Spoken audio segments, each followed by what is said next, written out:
Ridiculously over the top. Don't expect this every time, but for the first one, we want to do this again. I think we actually are just going to keep the same group every time and do this. But seriously, thank you so much for Thanks, man. brother. We really appreciate it. What inspired you to start the Blendery mashup? Man, so honestly, Greg Jensen started it, and the day he started it, reached out to me and asked me if I'd help him run it. And for me, it was all about helping people tell the story was the original kind of mode behind it, right? You and others do a really great job being at the Blendery and interviewing people and being there and capturing the moment, but you guys can't be there every day, and you can't talk to every person. And so people were sharing on different Facebook groups all these different bottles, and people wanted to know, well, what is that? What is bottle of the month? What is, that blend? Was it a club pick? Was it a, something that it was distillery only? And so really, the mashup was founded to help people get information, right? To be able to share their bottles and share the background and stories behind them, help people know when to go to the distillery or when to get on the website. And then it morphed, right? That was really what it was founded on. And then it became, how do we get people engaged? How do we get people a cool experience, right? Being able to come in and blend is something that a lot of people haven't been able to do unless you're a member. And our Solera project really helped bring those people in. And that's one of the things we loved last year was the experience. So 26, we're focused on bringing new experiences, right? New things, much like we're doing tonight. It's the people, right? The whiskey's good, and I know if you go and talk to people about, what they love most about the Blendery, especially people who are there, we saw it at City Hall a couple weeks ago, is, people talk about, the whiskey's what got them in the door, but it's the people, right? All walks of life coming together, just, taking the armor off, sitting down, having an honest conversation, right? Mm-hmm. And I tell you, nowadays, honest conversations are worth their weight in gold. And that to me is what's cool, is I get to make a bottle or do a single barrel or, a blend that someone's done and share it with other folks, and there's a story behind it. It's a fantastic bottle. And what's also cool is just those experiences you make along the way. And then I talked a little bit about doing the Solera blend. Well, we created a chat, that all those people are in from each of the unique blend just so we can coordinate.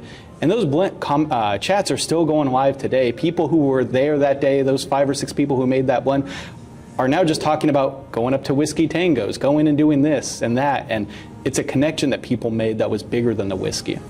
Oh, sorry, one second. Can you close that box up? Sorry, that's our gift we're giving Chef. It's an experience, right? And I'll harp on that every time someone wants to talk to me about what the mashup's doing this year is we want to create more experiences. It's what we loved last year the most. And so we want to find people who are passionate about you name it, right? And in this case, Chef Skyler, he's passionate about food and whiskey. And it makes our life easy. You mentioned, we don't get paid for this. We're just admins. We do this because we love it. But something like this was so easy. I came to Chef and said, hey, I'd like to feature a menu around whiskey, and not just whiskey, being able to have him come up and select bottles from the Whiskey Blendery with Tim and I, and then be able to create a menu around the whiskey, which is rare. Normally the food comes first and then the whiskey is the complement. Here, the food was all curated based on the pour and the tasting notes, and it's a cool concept. But the coolest part is 30 people are going to walk away with an experience that they're going to talk about for a long time. And the other cool part is we can do this again and again and again with new menus and new bottles, and it's not, no one's buying bottles tonight, no one's selling bottles, right? There's no revenue made except for the restaurant. This is about giving people an experience they wouldn't normally have. Been in the industry since I was 14, so. And how old are you now, if you don't mind me asking? 42. So, literally a long time. Yeah, literally a long time. What about food do you love?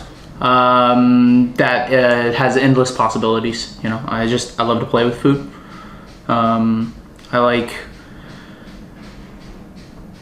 I don't know, that there's no rules. I didn't get that on camera. You're good. Okay, so first course we paired with one of the wild turkey barrels. Got a lot of lemon creaminess out of it. So it's in a burry crudo of scallops. A burry is a Japanese technique where you actually just take the raw fish and then you just blowtorch it real quick. So it gives you different textures, different flavor profiles than you're used to. I lightly cured the bottom of that in some ponzu with I made with some Meyer lemon, and then there's Meyer lemon oil, Calabrian chili oil, some charred citrus, Parago truffles, just came in season.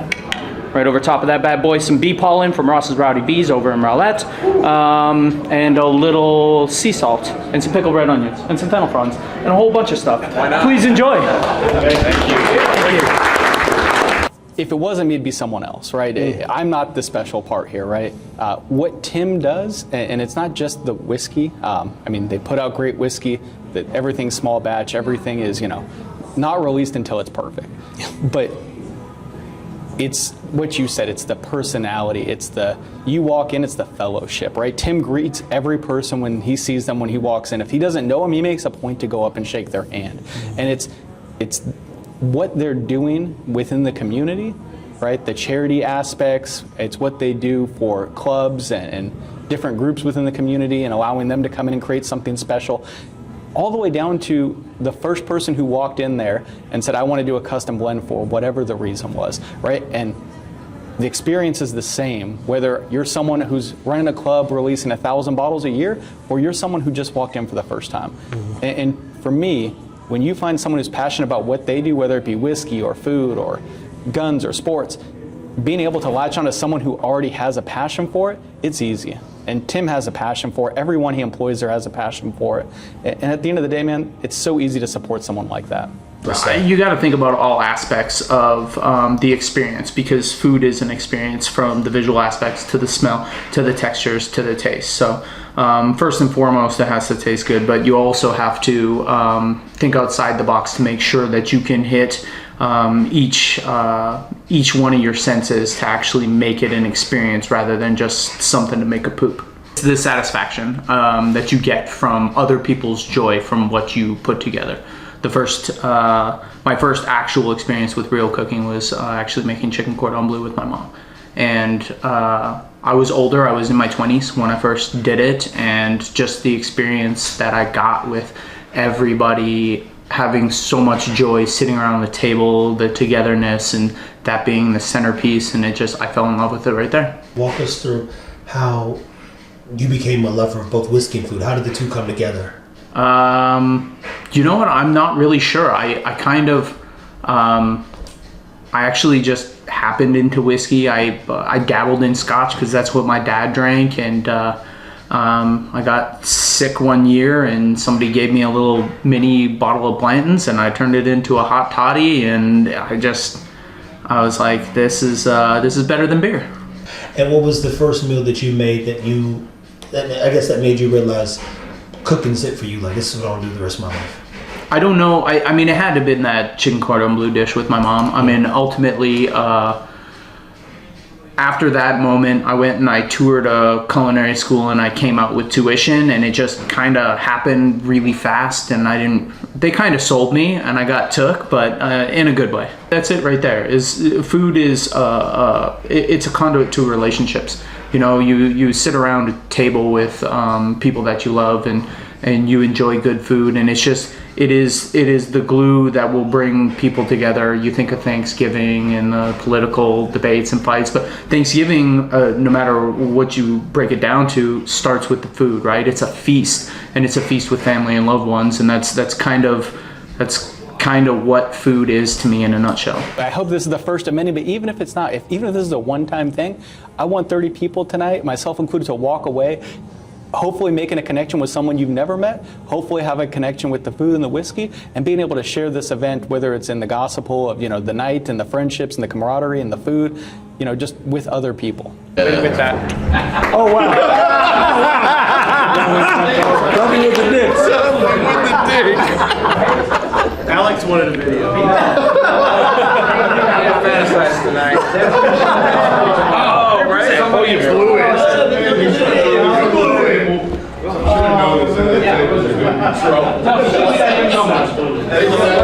They sat us together on purpose. I know these whiskeys very well, but I've learned something new about the whiskeys after trying your dishes with them, and that's incredible. That's one of my goals when I'm pairing the whiskeys. Like, Weller 12 is like so soft. I do an annual Weller dinner, right? And it's always in there, and it's so soft. I try to bring out some more aggressive flavors, so I'm always putting a lot of black pepper, something like that, into pull up more of the barrel and make it more fun. Yeah, this was an experience like I've never had before, and incredible. I'm excited for the next one. We're already talking about which whiskeys we want you to try. So I get ahead of ourselves. Hey, Chef, can you go stand by too for a second? Get some Jesus. content. Get some content. You talk about content. Wait, what kind of content? Like he knows what crazy to me. Ryan.